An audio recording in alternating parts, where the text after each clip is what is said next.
When was the last time that you energetically vacuumed your space? And I'll unpack what I mean by asking you that question today. It's been said that the universe abhors a vacuum.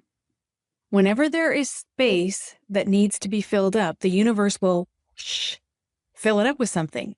And I'm sure that you have experienced this in your life. There are those times where we kind of clear our plates and we think, oh, now I've got all of this space, and we rhyme off all of these things that we want to get done in that space of time. And before you know it, it has filled up with a bunch of stuff you didn't mean to fill it up with. Yesterday in our Design to Profit membership call, we did our hot seat, our human design hot seat call. And I had a few people coming on talking about how incredibly burned out they are in their businesses.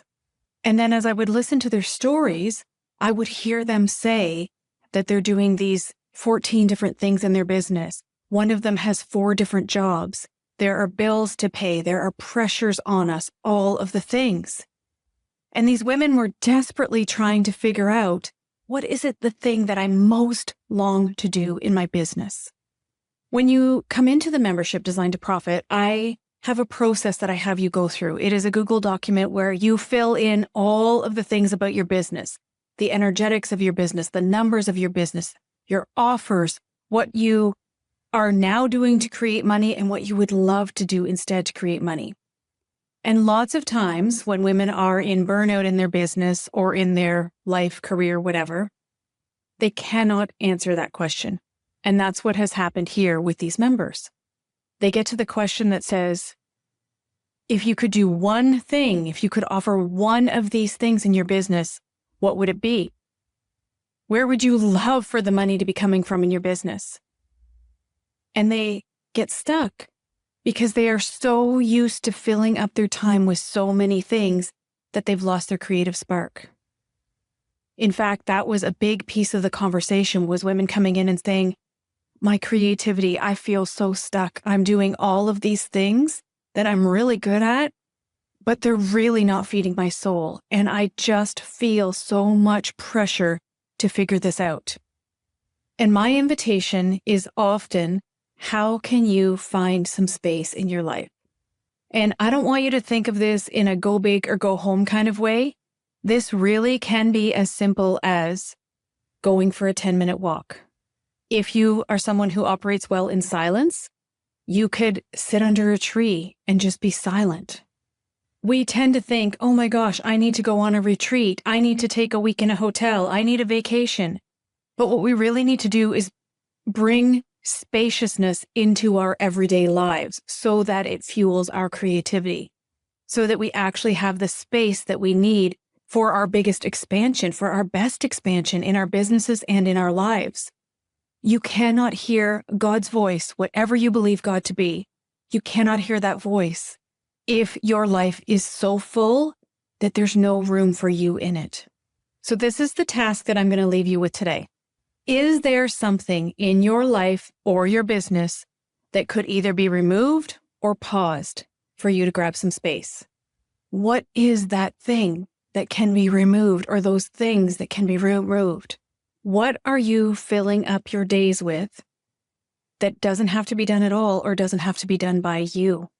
Because one of the things that we do, one of the reasons that we're filling up all of this space is, I believe, our subconscious keeping us where we are. Because your subconscious does not want you to grow. Your subconscious understands that growth is painful and really likes to be where you are now. And when you grow, there's going to be discomfort.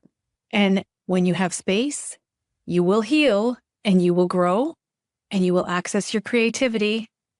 And that's going to bump against your subconscious. It's going to take you to a whole other level. So what we do is fill our lives with all of the distractions. And so many times, especially as women, we are guilty of wearing the badge of honor that is busyness. We identify with the tasks that we are getting done or the tasks that are keeping us preoccupied instead of what our real work is. And I don't know about you, but my real work here is healing intergenerational trauma. healing intergenerational patterns so that they don't repeat, so that the next 7 generations are a little bit further ahead than they would have been had I not been here. And your mission may be different than that, but there's probably a little piece of intergenerational healing mixed in with what you're doing, or you wouldn't be here. So that's my call to you today. Right now, today, the minute that you can go into your life and do some sort of an audit, I invite you to do that. Because if you don't do it now, when this is fresh in your mind, you know what's going to happen. That time that is perfect for you to do this isn't going to come. And you will end up as busy or busier than you were before you listened to this episode. So find a little bit of space in your life right now. And I would love to hear from you and get an update on what you have done to create space in your life. I'm really easy to find online. On Instagram, I'm Vickie.Dixon. I'll link it up in the show notes for you. I'll also link my SpeakPipe so that if you're someone who likes to verbally process, you can send me a little message, an audio message, and tell me how you have created space in your life and how that feels for you. Thanks for being here. I appreciate you listening.